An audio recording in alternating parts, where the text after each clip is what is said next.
नमस्कार दोस्तों। इस वीडियो में देखिए अपन लोग चर्चा करेंगे जैनेंद्र जी के बाजार दर्शन।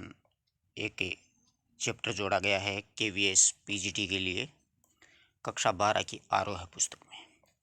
ये बाजार दर्शन जो जैनेंद्र जी का अध्याय है, ये मूल रूप से अगर विधा के रूप में पूछ लेते हैं कई बार, तो ध्यान रखना ये एक निबंध है। कई बार यहीं से प्रश्न उठाता है एग्जामिनर कि जैनेंद्र कुमार के बाजार दर्शन किस प्रकार की रचना है, उपन्यास, कहानी, नाटक, निबंध। तो ध्यान रखना ये कैसा है, एक निबंध है। इसमें गहरी वैचारिकता तो है ही है लेखक की, और साहित्य सुलभ लालित्य का दुर्लभ संयोग देखा जा सकता है। हिंदी में उपभोक्तावाद एवं बाजारवाद पर व्यापक चर्चा पिछले 1-1.5 दशक पहले शुरू हुई, पर कई दशक पहले लिखा गया है ये जैनेंद्र जी का। यानी बाजार जो है वो एक तरह से अपने को लूट रहा है। जैनेंद्र जी का ये जो लेख है वो आज भी मूल अंतर्वस्तु को समझने के मामले में बेजोड़ है। वे अपने परिचितों मित्रों से जुड़े अनुभव बताते हुए ये स्पष्ट करते हैं कि बाजार की जादुई ताकत कैसे हमें अपना गुलाम बना लेती है। यानी बाजार में किस प्रकार से सजा सजा करके सामान को रखा जाता है, वो अपने को गुलाम बना लेता है। अगर हम अपनी आवश्यकताओं को, यानी इंसान को जो आवश्यक चीज़ें की ज़रूरत होती है, उनको अगर ठीक ठीक ध्यान में रख करके या फिर समझ करके बाज़ार का उपयोग करें। जैसे मानिए अपन बाज़ार जाते हैं, अपने को ज़रूरत है मात्र एक सर्दी का मौसम चल रहा है एक स्वेटर लेने की, और वहाँ पर आपको मफलर भी मिलेंगे, गाउन भी मिलेंगे, ट्रैक सूट भी मिलेंगे, और अपना मन है वो ललायित होगा। बाज़ार अपने को अपनी तरफ आकर्षित करेगा, तो अपन उसके चंगुल में फंस जाएंगे। तो ठीक अगर आवश्यकता का अपन को पता है ना, तो उसका लाभ अपन उठा सकते हैं कि भाई स्वेटर लेनी है तो स्वेटर ही लेनी है, फालतू में पैसा बर्बाद नहीं करना है। लेकिन अगर हम ज़रूरत को तय किए बिना ही अगर बाज़ार चले जाते हैं, तो और बाज़ार की चमक दमक में फंस गए, तो अपने मन में असंतोष, तृष्णा और ईर्ष्या से घायल करके हमें सदा के लिए बेकार बना देता है। मार्केट एक ऐसी चीज़ होती है, बाज़ार, जिसमें तरह तरह की सजा करके मॉलों में आजकल आप देखते हो ना, सामान रखते हैं जिसकी अपन को ज़रूरत नहीं होती, अपन वही ले आते हैं बेवजह ही। इस मूल भाव को जैनेंद्र कुमार जी ने भली भांति समझने की कोशिश की है। कहीं दार्शनिक अंदाज में समझाने की कोशिश की है, तो कहीं पर किस्सोई, यानी किस्सोई शैली में, यानी हंसी मजाक की तरह थी। इसी क्रम में केवल बाजार का पोषण करने वाले अर्थशास्त्र को जैनेंद्र कुमार जी ने अनीति शास्त्र की संज्ञा दी है। ये है इसका मतलब सारांश। बहुत अच्छी बात बताई है, छोटी सी मतलब पूरे निबंध का सारांश है ये। अब अपन मूल रचना पढ़ते हैं। देखिए, बाजार दर्शन।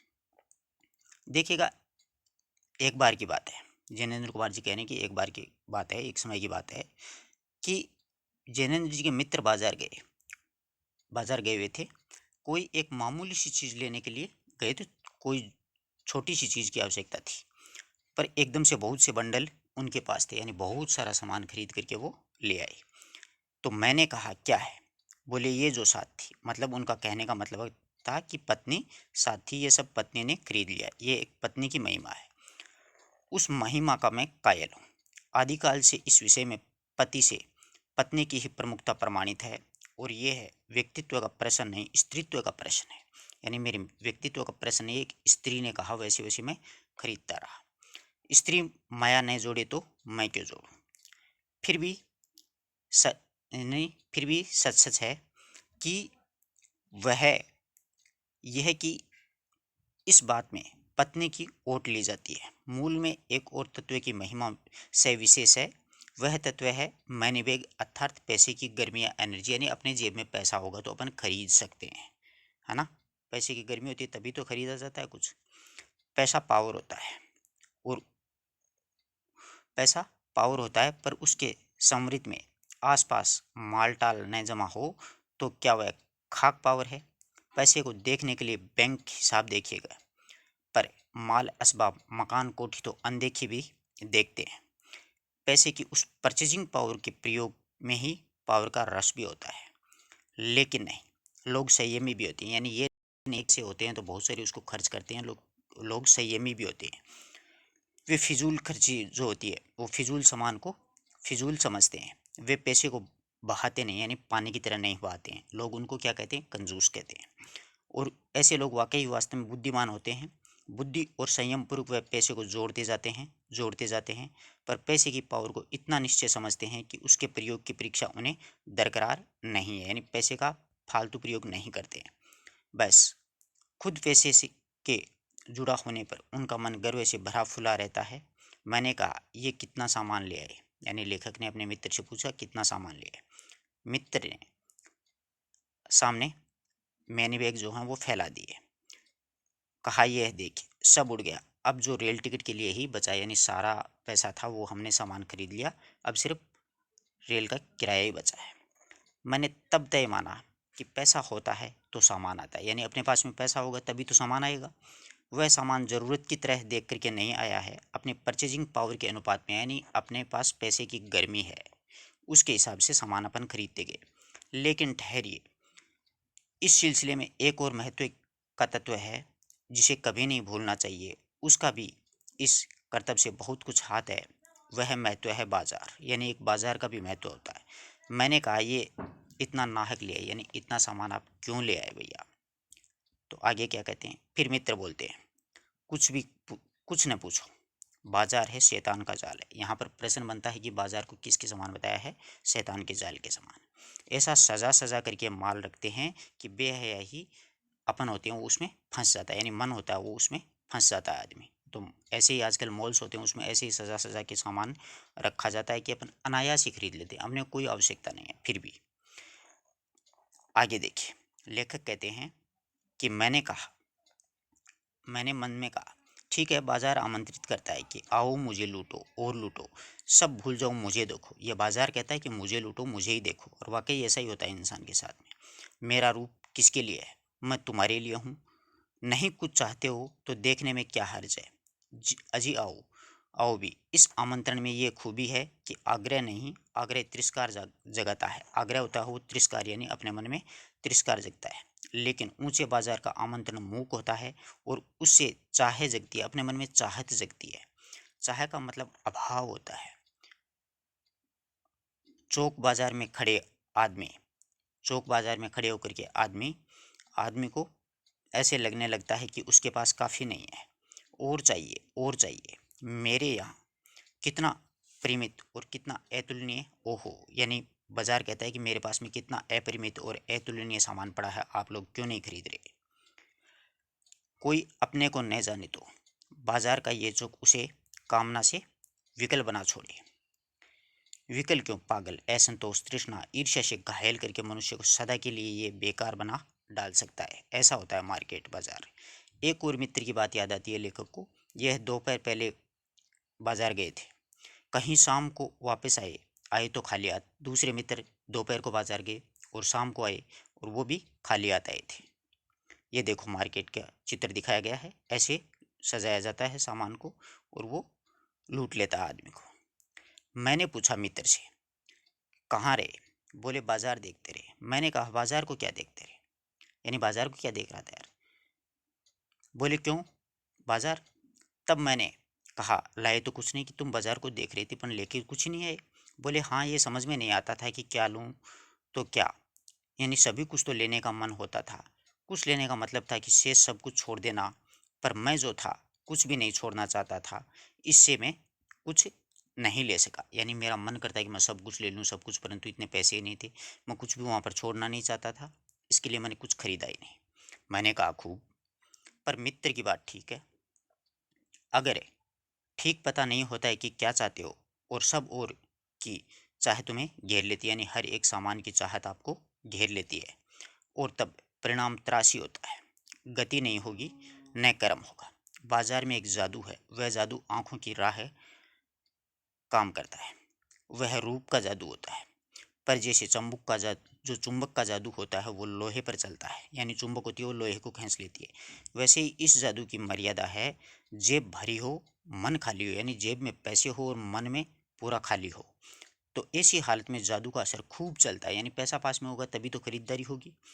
जेब खाली हो पर मन भरा हुआ हो तो ये जादू चल जाएगा, परंतु जेब खाली पर मन भरा न हो, यानी जेब तो खाली है, मन भरा हुआ नहीं है, तो ये जादू चल जाएगा। मन खाली है तो बाजार की अनेक अनेक चीज़ों का जो निमंत्रण है उस तक पहुंच जाएगा। कहीं कही हुई उस वक्त जेब भरी तब तो फिर वह मन किसकी मानने वाला है। यानी जेब भरी हुई तो मन किसी की नहीं मानता है, हर चीज़ को खरीदने का इच्छा रहती है।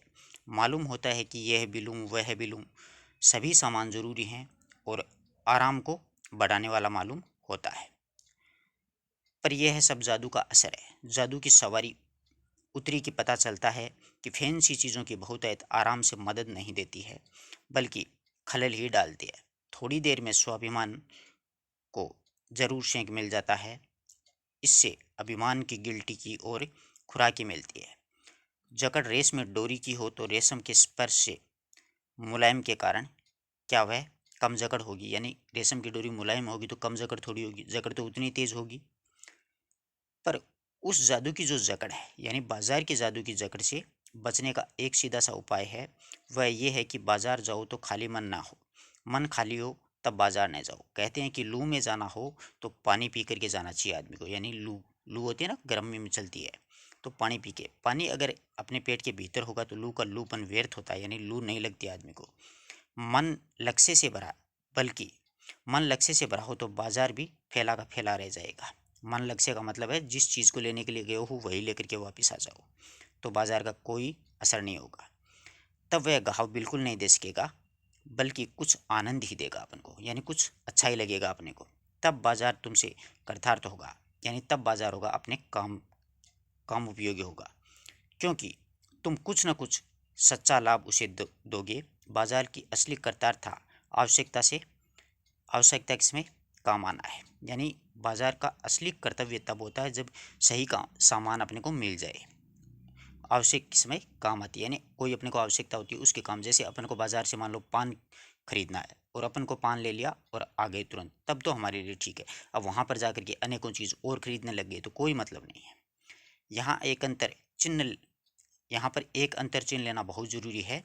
मन खाली नहीं रहना चाहिए, इसका मतलब ये नहीं है कि मन बंद रहना चाहिए। जो बंद हो जाएगा वह शून्य हो जाएगा, और शून्य तो क्या है कि शून्य होने का अधिकार एकमात्र परमात्मा को। शून्य तो सिर्फ परमात्मा ही रहती है, मन का थोड़ा खाली भी होना जरूरी है। जो सनातन भाव से संपूर्ण शेष सब अपूर्ण है, इससे मन बंद नहीं रह सकता है। सब इच्छाओं का निरोध कर लोगे, ये झूठ है। और अगर इच्छा निरोधिस्ता का ऐसा ही नकारात्मक अर्थ हो तो वह है तब झूठ है। वैसे तप की राह है रेगिस्तान की जाती होगी, मोक्ष की राह है वह नहीं है। ठाठ देकर मन को बंद कर रखना जड़ता है। लोभ का ये जितना जीतना नहीं है कि जहाँ लोभ होता है यानी मन में वहाँ नकार हो, यह है तो लोभ की जीत होती है। मन में नकार हो जाता है तो लोभ की जीत हो जाती है और आदमी की हार हो जाती है। आंख अपनी फोड़ डाली तब लोभनीय के दर्शन से बचे तो क्या हुआ। ऐसा क्या लोभ मिट जाएगा, यानी ऐसे सोचेंगे तो लोभ मिट थोड़ी जाएगा। कौन कहता है कि आंख फूटने पर कौन कहता है कि आंख फूटने पर रूप दिखना बंद हो जाएगा। क्या आंख बंद करके ही हम सपने नहीं लेते हैं, यानी आंख बंद करके भी तो अपन सपने लेते हैं, और वे सपने क्या चैन भंग नहीं करते हैं। इससे मन को बंद कर डालने की कोशिश तो अच्छी नहीं है, वह एकार्थक है। यह तो हट वाला योग है, शायद हट ही हट है, योग नहीं है। इसमें मन कृश भले हो जाए, पीला और अशक्त जैसे विद्वान का ज्ञान है। वह मुक्त ऐसे नहीं होता है, इससे वह व्यापक की जगह संकीर्ण और विराट की जगह क्षुद्र होता है। इसलिए उसका रोम रोम देख करके बंद तो मन को करना नहीं चाहिए। वह मन पूर्ण कब है। हम में पूर्णता होती तो परमात्मा से भिन्न हम महाशून्य ही न होते। अपूर्ण है, इसी से हम हैं। सच्चाई सच्चा ज्ञान सदा पूर्णता का इसी पूर्णता के बोध को हम में गहरा करता है। सच्चा कर्म सदा इस अपूर्णता की अपूर्णता की स्वीकृति के अर्थ होता है। अतः उपाय कोई वही हो सकता है जो बलात् मन को रोकने को न कहे, जो मन को भी इसलिए सुने क्योंकि वह अप्रयोजनीय रूप में हमें नहीं प्राप्त हो। हाँ, अपनापन की छूट मन को न हो, क्योंकि वह अखिल का अंग है, खुद कुल नहीं है। अब आगे एक अच्छा उदाहरण देते हैं। जैनेन्द्र जी की पड़ोस में एक महानुभाव रहते थे जिनको लोग भगत जी कहते थे। चूरन बेचने का वो काम करते थे। यह काम करते हुए न जाने उसे कितने वर्ष हो गए। लेकिन किसी एक भी दिन चूर्ण में उन्होंने 6 आने से ज़्यादा पैसे नहीं कमाए। यहाँ पर अच्छा प्रश्न है कि कितने आने के? 6 आने। चूर्ण उनका आसपास का सरनाम हो गया और खुद ब खुद लोकप्रिय हो गए। कहीं व्यवसायी का गुरु पकड़ लेते तो उस पर चलते हुए आज वो खुशहाल क्या माला माल हो जाते। क्या कुछ उसके पास न होता? उधर 10 वर्षों से मैं देख रहा हूँ कि उनका चूर्ण हाथों हाथ बिक जाता है, यानी चूर्ण लाते और बिक जाता है। पर वह न उसे थोक में देते, न व्यापारियों की बेचते और पेश की ऑर्डर भी नहीं लेते थे। बंधे वक्त पर आते और अपनी चूर्ण की पेटी लेकर के घर के बाहर हुए नहीं कि देखते ही देखते 6 आने की कमाई उनकी होती। लोग उनका चूर्ण लेने के लिए उत्सुक हो जाते। चूर्ण से भी अधिक शायद वह भक्त जी के प्रति अपनी सद्भावना का देने उत्सुक रहते। पर 6 आने पूरे नहीं कि भगत जी बाकी जो चूर्ण है यानी 6 आने का बेचने के बाद में बाकी चूर्ण बालकों में मुफ्त में बांट देते थे। कभी ऐसा नहीं हुआ कि कोई उन्हें उनसे 25वां पैसा भी दे सके। कभी चूर्ण लापरवाही नहीं करते थे वो चूर्ण में, और कभी रोग होता भी मैंने नहीं देखा उनको। और नहीं तो लेकिन मुझे निश्चित मालूम होता कि इस चूर्ण वाले भगत जी की का बाजार का जादू नहीं चल सकता, यानी इन पे कोई बाजार का जादू है वो नहीं चल सका। आगे देखिएगा, कहीं आप ये भूल न कर बैठिएगा कि इन पंक्तियों को लिखने वाला मैं चूर्ण नहीं बेचता हूँ। जी नहीं, ऐसी हल्की बात भी नहीं सोचिएगा। यह समझिएगा कि लेख के किसी भी यानी ये जो निबंध है इसमें किसी भी मान्य पाठक से उस चूर्ण वाले को श्रेष्ठ बताने की मैं हिम्मत कर सकता हूँ। क्या जाने उस भोले आदमी को अक्षर ज्ञान तक था कि नहीं, यानी वो बिल्कुल भोले वाले आदमी थे। और बड़ी बात तो उसे मालूम क्या होगी, और हम आप न जाने कितनी बड़ी बड़ी बातें जानते हो। इससे यह तो हो सकता है कि वह चूर्ण वाले भगतें हम लोग के सामने एकदम नाचीज आदमी हो, लेकिन आप पाठकों की विद्वान श्रेणी का सदस्य होकर भी मैं यानी पाठकों की विद्वान श्रेणी का सदस्य होकर के भी मैं ये स्वीकार नहीं करना चाहता कि उस अपदार्थ प्राणी को वह प्राप्त है जो हम में से बहुत कम को शायद प्राप्त है। उस पर बाजार का जादू वार नहीं कर पाता। माल बिछा रहता है और उसका मन अडिग रहता है। पैसा उससे आगे होकर के भीख मांगता है कि मुझे लो मुझे लो, लेकिन उसके मन में पैसे पर दया नहीं समाती, यानी वो फालतू की बिजनेस नहीं करता। वह निर्मम व्यक्ति पैसे को अपने आहत गर्व से बिलकता छोड़ देता है। ऐसे आदमी के आगे क्या पैसे की व्यंग्य शक्ति कुछ भी नहीं चलती होगी? क्या वह शक्ति कुंठित रह करके लज्जा ही न की जाती होगी? यानी पैसे की शक्ति है वो शर्म से मारी गई। पैसे की व्यंग्य शक्ति की सुनिए, वह दारुण जो पैदल चल रहा है कि उसके पास ही धूल उड़ाती निकली एक मोटर। वह क्या निकली जी, मेरे कलेजों को कौनती हुई एक कठिन व्यंग्य की लीक ही आर पार हो गई। जैसे किसी ने आंखों में उंगली देकर के दिखा दिया, यानी आंखों में उंगली लगाकर दिखा दिया हो कि देखिए उसका नाम है मोटर, कि देखो इसका नाम मोटर है और तुम उससे वंचित हो। यह मुझे अपनी ऐसी विडंबना मालूम होती है कि बस पूछिए नहीं। मैं सोचने को हो आता हूँ कि हाय, ये ही माँ बाप रह गए थे जिनके यहाँ मैं जन्म लेने को था, क्यों न मोटर वालों के यहाँ हुआ। उस व्यंग्य में इतनी शक्ति है कि जरा कि मुझे अपने सगों के प्रति कर्तघ्न कर सकती है। लेकिन क्या लोक वैभव की ये व्यंग्य शक्ति उस चूर्ण वाले अकिंचितकार यानी छोटे से मनुष्य के आगे चूर चूर होकर के ही नहीं रह जाती? चूर चूर क्यों जी, वो तो पानी पानी हो जाती। तो क्या वह बल है? तो इससे तीखे व्यंग्य के आगे ही अजय ही नहीं रहता, बल्कि अजय ही नहीं रहता बल्कि उस व्यंग्य की क्रूरता को भी वह पिघला देता है। उस बल को नाम जो दो, वह निश्चित उस तल की वस्तु नहीं है जहां पर सांसारिक वैभव फलता फूलता है। वह कुछ अपर जाति का तत्व है। लोग स्पिरिचुअल करते कहते हैं, आत्मिक धार्मिक नैतिक कहते हैं। मुझे योग्यता नहीं कि मैं उन शब्दों में अंतर देखूं और प्रतिपादन करूं। मुझे शब्द के से सरोकार नहीं, मैं विद्वान नहीं कि शब्दों पर अटकूं। लेकिन इतना इतना तो है कि यहाँ पर तृष्णा है बटोर रखने की सर्पसा है, और उस बल की चीज़ नहीं है, बल्कि यदि उसी बल को सच्चा बल मान करके बात की जाए तो कहना होगा कि संचयन की जो तृष्णा है, यानी संचयन करने की जो तृष्णा है, उसकी वैभव की चाह में जो व्यक्ति है, वैभव की चाह में व्यक्ति की निर्बलता ही प्रमाणित होती है। निर्बल ही धन की ओर से सबल पर अबलता है। वह मनुष्य पर धन की ओर चेतन पर जड़ की विजय होती है। एक बार चूरन वाले भगत जी की बाजार चौक में दिख गए थे लेखक को। मुझे देखते ही उन्होंने जयराम किया, मैंने भी जयराम किया। उसकी आंखें बंद नहीं थी और न ही उन पर वह किसी प्रकार का कोई मतलब बाजार को कोसते हुए मालूम हो रही थी। राह में बहुत लोग, बहुत बालक मिले। सभी को उन्होंने पहचाना और वो सभी इच्छुक थे। भगत जी ने सबको हंस करके पहचाना, सबका अभिवादन लिया, सबको अभिवादन दिया भी। इससे तनिक भी यह नहीं कहा जा सकता कि चौक बाजार में होकर के उनके आंखें किसी से भी कम खुली हैं, लेकिन भौचक के होने की लाचारी उन्हें नहीं थी। व्यवहार में वो पेशो पेश उन्हें नहीं था, खोए से खड़े नहीं थे। बिल्कुल भली भांति के बढ़िया माल से चौक भरा पड़ा था। सब उसके प्रति अप्रीति भक्त के मन में, किसी के प्रति मतलब अप्रीति नहीं थी भक्त के मन में, जैसे उस समूचे माल के प्रति उनके मन में आशीर्वाद हो, तथा विद्रोह नहीं था, प्रसन्नता ही भीतर है, क्योंकि कोई रिक्त उसके भीतर नहीं है।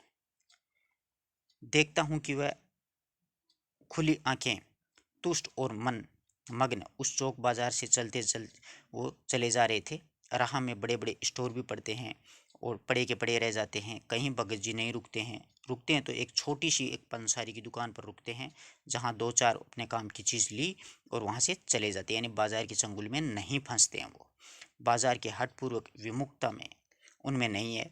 लेकिन अगर उन्हें जीरा और काला नमक चाहिए, सारे चौक बाजार की सत्ता उनके लिए अभी तक है, तभी तक उपयोगी है जब तक वहाँ रोग मिलता है। ज़रूरत भर जीरा वहाँ से ले लिया कि फिर सारा चौक उसमें उसके लिए बिल्कुल आसानी नहीं के बराबर हो जाता। वह जानते हैं कि जो उन्हें चाहिए वह है जीरा नमक। बस जीरा नमक निश्चित प्रतीति के बल पर शेष सब चांदनी चौक का आमंत्रण उन पर व्यर्थ होकर के बिखरा पड़ा रहा। चौक की चांदनी दाएं बाएं भूखी की भूखी फैली रह जाती है, क्योंकि भगत जी को जीरा चाहिए वह तो कोने वाली पंसारी की दुकान में मिल जाता है, और वहाँ से सहज भाव से उन्होंने जीरा नमक ले लिया। और उसके आगे सारी की सारी जो आसपास अगर चांदनी बिछी रहती है तो बड़ी खुशी से बिछी रहे। भगत जी से बेचारी का कल्याण ही चाहते हैं, यानी भगत जी उसको चंगुल में नहीं पूछते हैं। यहाँ मुझे ज्ञात होता है कि बाजार का सार्थकता भी वही मनुष्य जानता है, बाजार की सार्थकता, जो ये जानता है कि वह क्या चाहता है बाजार से, यानी अपन को बाजार से क्या लेना है। और जो नहीं जानते कि वे क्या चाहते हैं, अपनी परचेजिंग पावर यानी पैसे की गर्मी के गर्व में उन्हें पैसे की से केवल एक विनाशक शक्ति, शैतानी शक्ति, व्यंग्य की शक्ति ही बाजार को देते हैं। न तो वे बाजार का लाभ उठा सकते हैं, न बाजार को सच्चा लाभ दे सकते हैं। वे लोग बाजार का बाजारूपन बढ़ाते हैं, जिसका मतलब है कि कपट बढ़ाते हैं, और कपट की बढ़ती सा अर्थ परस्पर वे सद्भाव की घटी। इस सद्भाव के हास पर आदमी आपस में भाई भाई और सुहृदय के पड़ोसी फिर रह ही नहीं जाते हैं, और आपस में कोरे गाहक और बेचक की तरह व्यवहार करते हैं, मानो दोनों एक दूसरे को ठगने के लिए हों। एक ही हानि में दूसरे का अपना लाभ दिखता है, और वह बाजार का नहीं बल्कि उसका सत्य माना जाता है। ऐसा बाजार ऐसे बाजार को बीच में लेकर के लोगों में आवश्यकता की आदान प्रदान नहीं होता है, बल्कि शोषण होने लगता है, यानी आदमी अपना शोषण करवाता है।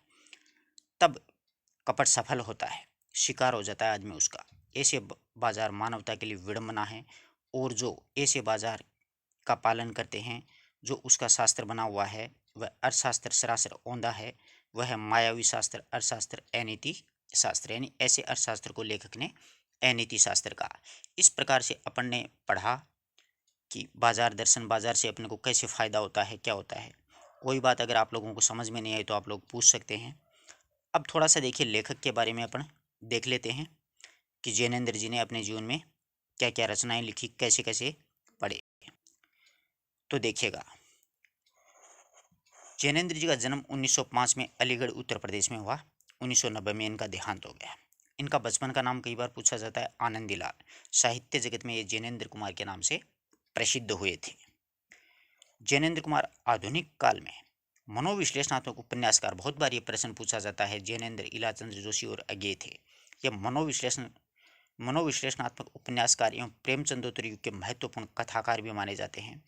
कथाकार होने के साथ साथ जैनेन्द्र कुमार की पहचान अत्यंत गंभीर चिंतक के रूप में रही है। बहुत सरल एवं अनौपचारिक सी दिखने वाली शैली में उन्होंने समाज, राजनीति, अर्थनीति और दर्शन से संबंधित गहन प्रश्नों को सुलझाने की कोशिश की। गांधीवादी चिंतन की दृष्टि का जितना सुष्ट और सहज उपयोग उनके जीवन में जुड़े हुए प्रश्नों के संदर्भ में करते हैं वह अन्यत्र दुर्लभ होता है। इस बात का सबूत पेश करते हैं गांधीवाद को उन्होंने अपने गहराइयों तक हृदयंगम किया है। इनके पिता का नाम प्यारेलाल था, माता का नाम रमा देवी। प्रारंभिक शिक्षा इनकी गुरुकुल हस्तिनापुर में हुई थी। 1921 में पढ़ाई छोड़कर के आंदोलन में सक्रिय हो गए थे और महात्मा गांधी के साथ स्वतंत्रता संग्राम में उन्होंने भाग लिया, तो कई बार जेल भी जाना पड़ा। ये फ्रॉइड के मनोविश्लेषणवाद से बहुत प्रभावित थे। उन्होंने उपन्यासों और कहानियों में सशक्त मनोवैज्ञानिक कथाधारा का प्रवर्तन भी किया। 1970 में भारत सरकार ने पद्म भूषण पुरस्कार से सम्मानित किया। मुक्तिबोध इनका एक उपन्यास है, ध्यान रखना, उस पर उनको 1966 में साहित्य अकादमी पुरस्कार मिला। उत्तर प्रदेश सरकार के द्वारा इनको भारत भारती पुरस्कार से सम्मानित किया। अधिकतर उपन्यास उनके नायिका प्रधान माने जाते हैं। पहला, परख और अंतिम दशार्क इनका उपन्यास है। जैनेन्द्र कुमार ने तपोभूमि अर्थात ऋषभचंद्र जैन के साथ में मिलकर के एक उपन्यास लिखा था तपोभूमि नाम से। ठीक है। 37 में प्रकाशित त्यागपत्र ने इन्होंने मनोवैज्ञानिक उपन्यासकार के रूप में प्रतिष्ठा मिल गई थी। हिंदी के साहित्यकार इतिहासवेता हैं गोपाल राय जी लिखते हैं कि इन्होंने उपन्यास की कहानी, इनके जो उपन्यास हैं उनकी कहानियाँ अधिकतर एक ही परिवार की कहानी होती है और वे शहर की गली और कोठरी की सभ्यता में ही सिमट करके उनके व्यक्ति जो पात्र होते हैं उनकी मानसिक गहराई में प्रवेश करने की कोशिश करती है। पहली इनकी कहानी खेल 1928 में विशाल भारत पत्रिका में प्रकाशित हुई। बाद में इसी कहानी को वातायन कहानी संग्रह में इन्होंने संकलित कर दिया था। जैनेन्द्र कुमार अपनी प्रथम कहानी फांसी मानते हैं, जबकि साहित्यकार वो खेल मानते हैं। कुल 156 कहानियाँ लिखी जो कि 10 भागों में प्रकाशित है। इनके उपन्यास देखते हैं। देखिए, परख, सुनीता, त्यागपत्र, कल्याणी, सुखदा, विवर्त, व्यतीत, जयवर्धन, मुक्तिबोध, अनंतर, तपोभूमि, अनाम स्वामी, नीलमणि और दशार्क। मुक्तिबोध के लिए साहित्य अकादमी। इनके प्रसिद्ध कहानी संग्रह हैं फांसी, वातायन, दो चिड़िया एक रात, नीलम देश की राजकन्या। नीलम देश की राजकन्या जो है वो काफ़ी प्रसिद्ध है। ध्रुव यात्रा, पाइजेब, जयसंधि, मदालिन और पाप और प्रकाश इसके अनुदित नाटक है। निबंध इनके काफ़ी प्रसिद्ध हुए हैं, जैसे प्रसूत प्रसन्न, जड़ की बात, पूर्वोदय, साहित्य का श्रेय प्रे, मंथन, सोच विचार, काम प्रेम और परिवार, समय और हम, स्थितः, परिप्रेक्ष्य, राष्ट्र और राज्य। संस्मरण, ये और वे, मेरे भटकाओ, जैनेन्द्र कुमार की मौत। इनकी जो जीवनी है इन्होंने महात्मा गांधी पर लिखी, वो काफ़ी चर्चित रही है, काफ़ी प्रसिद्ध है। अकाल पुरुष गांधी कई बार नेट जेआरएफ में पूछी जाती है। इसके अलावा आलोचनात्मक ग्रंथ में अनुभव और शिल्प हैं, प्रेमचंद एक कृति व्यक्तित्व है, मंदालिन अनुदित है, प्रेम में भागवत, पाप और प्रकाश, ये सारे इनके अनुदित हैं। ये इनकी प्रसिद्ध पंक्तियां हैं। यथार्थ को अंतिम समय के रूप में ओढ़कर जो अपने विवश मान बैठता है वही तो असमर्थ है, पर जिससे स्वप्न के सत्य के दर्शन किए हैं वह यथार्थ की विकटता से कैसे निरुत्साहित हो सकता है। इस प्रकार से जैनेन्द्र जी के बारे में भी अपन ने विस्तार से जाना है और बाजार दर्शन जो निबंध है वो भी विस्तार से पढ़ा है। किसी प्रकार का कोई डाउट हो तो आप लोग कमेंट कर सकते हो, अपने मित्रों तक शेयर करें। धन्यवाद दोस्तों। और ये अगर आपको पुस्तक चाहिए KVS TGT PGT की तो आप पर्सनली व्हाट्सअप कर सकते हो 9928904782 नंबरों पर। ठीक है, 904782।